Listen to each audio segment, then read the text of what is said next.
তো দেখো আস্তে আস্তে কিন্তু ক্যারামেল তৈরি হয়ে গেছে আর কালারটাও কিন্তু খুব সুন্দর এসেছে। চিনি কিন্তু গলে গেছে। এই যে খুব সুন্দর করে কিন্তু খাবার সোডা দেওয়ার পরে মিশিয়ে নিয়েছি। এখন কিন্তু সরাসরি ওই প্লেটের উপর ঢেলে দেবো। এই যে প্লেটে ঢেলে নিয়েছি। এখন কিন্তু এটা এইভাবে আমি 20 মিনিট রেখে দেবো। এই যে একটা প্লেটে নিয়ে নিয়েছি। এখন আমি তোমাদের ভেঙেও দেখাবো যে কত সুন্দর কোড়মুড়ে হয়েছে একদম। এই দেখো একদম মট করে ভেঙে। তো এই দেখো। নমস্কার বন্ধুরা, তোমাদের সবাইকে অনেক অনেক স্বাগত জানাই বন্যা রান্না করে। আজকে কিন্তু এমন একটা রেসিপি শেয়ার করবো, সেটা কিন্তু ছোটবেলায় আমরা সবাই খেয়েছি। সেটা হচ্ছে কটকটি। তো এটা কিন্তু ছোটবেলায় আমরা অনেক খেয়েছি। তো সেই রেসিপিটাই কিন্তু আজকে তোমাদের সঙ্গে শেয়ার করবো। এখন কিন্তু সচরাচর এই রেসিপি দেখা যায় না। তো সেটাই কিন্তু আজকে বানিয়ে তোমাদের দেখাবো খুব অল্প উপকরণে আর খুব ছোট্ট একটা ভিডিও বন্ধুরা। তো যে সকল বন্ধুরা আমার চ্যানেলে নতুন ফেসবুক থেকে দেখলে অবশ্যই পেজটি ফলো করবে, আর ইউটিউব থেকে দেখলে অবশ্যই চ্যানেলটি সাবস্ক্রাইব করবে। তো চলো শুরু করি কিভাবে আমি এই কটকটি বানাই। এখানে আমি নিয়েছি 1 বাটি চিনি। তোমরা চিনির পরিমাণটা কিন্তু বাড়িয়ে কমিয়ে নিতে পারো। তো আমি সরাসরি কিন্তু কড়াইতে দিয়ে দেবো। তো এই চিনির ভিতরে আমি এখানে 3 থেকে 4 চামচ জল দিয়ে দেবো। তো গ্যাসের ফ্লেমটা কিন্তু মিডিয়াম টু লোতে রাখতে হবে। এভাবে 7 থেকে 8 মিনিট রেখে দিলে কিন্তু চিনিটা গলে যাবে। চিনিটা কিন্তু গলা শুরু করে দিয়েছে। এইভাবে কিন্তু চিনিটা পুরোভাবে গলিয়ে দিতে হবে। গ্যাসের ফ্লেমটা কিন্তু মিডিয়াম আর লোতে রেখেছিলাম। তো দেখো আস্তে আস্তে কিন্তু ক্যারামেল তৈরি হয়ে গেছে। কালারটাও কিন্তু খুব সুন্দর এসেছে। চিনি কিন্তু গলে গেছে। এই যে তো ক্যারামেলটা কিন্তু এই যে তৈরি হয়ে গেছে। এখন কিন্তু এই দেখো এই অবস্থায় কিন্তু আমি গ্যাসের উপর থেকে নামিয়ে নেবো, গ্যাসটা বন্ধ করে। তো আমি নিচে নামিয়ে নিয়েছি কড়াইটা।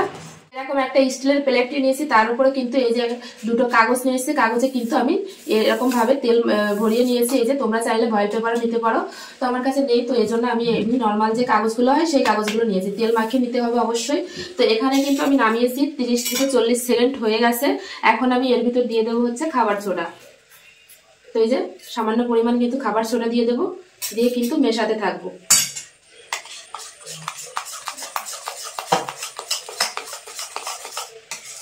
তো দেখো কালারটা কিন্তু চেঞ্জ হতে শুরু করে দিয়েছে আর কত সুন্দর হচ্ছে দেখো।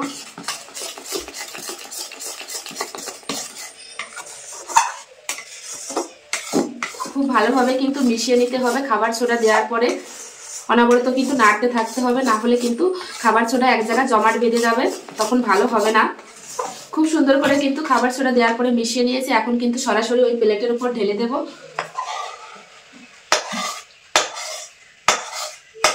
প্লেটে ঢেলে নিয়েছি। এখন কিন্তু এটা এইভাবে আমি 20 মিনিট রেখে দেবো, তারপরে ফিরে আসছি। 20 মিনিট রাখার পরে কিন্তু এটা পুরোপুরি সেট হয়ে যাবে। তারপরে আমি তোমাকে দেখাচ্ছি কেমন হয়েছে। 20 মিনিট হয়ে গেছে আর পুরোপুরি কিন্তু সেট হয়ে গেছে। তো দেখো একটু কিন্তু নরম নেই, কত সুন্দর হয়েছে বন্ধুরা। দেখো তোমরা কিন্তু বাজার থেকে না কিনে এভাবে কিন্তু বাড়িতে বানিয়ে খেয়ে দেখবে, খুবই ভালো লাগবে। আর ছোটবেলার কথা কিন্তু মনে পড়ে যাবে এটা দেখলে।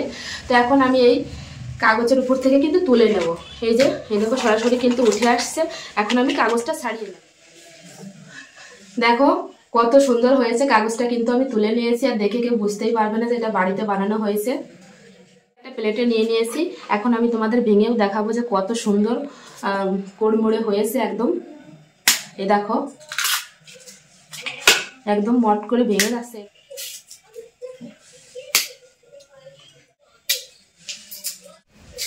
তো এই দেখো এই যে তো অর্ধেকটা কিন্তু ভেঙে নিয়েছি, আর এই যে অর্ধেকটা রেখে দিচ্ছি। এটা যখন খাবো তখন ভেঙে নেব। কেমন হয়েছে রেসিপিটা অবশ্যই কিন্তু কমেন্টে জানিও বন্ধুরা। আর দেখো কত সুন্দর হয়েছে। এই যে ছোটবেলায় কিন্তু সবাই খেয়েছে এটা।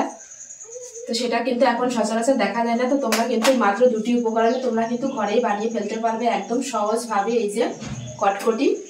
তো আমার তো বেশ ভালোই লাগে খেতে। তোমাদের কাছে কেমন লাগে অবশ্যই কমেন্টে জানিও তো বন্ধুরা। তো চলো ভিডিওটা আর বেশি বড় করছি না, এখানে ভিডিওটা শেষ করছি। আবার দেখা হচ্ছে নতুন কোনো রেসিপির সঙ্গে। যে সকল বন্ধুরা নতুন আমার চ্যানেলে ফেসবুক থেকে দেখলে অবশ্যই পেজটি ফলো করবে, আর ইউটিউব থেকে দেখলে অবশ্যই চ্যানেলটি সাবস্ক্রাইব করবে। তো আমার এই ছোট্ট রেসিপিটা কেমন লাগলো তোমাদের কাছে অবশ্যই সবাই কমেন্টে জানাবে। তো চলো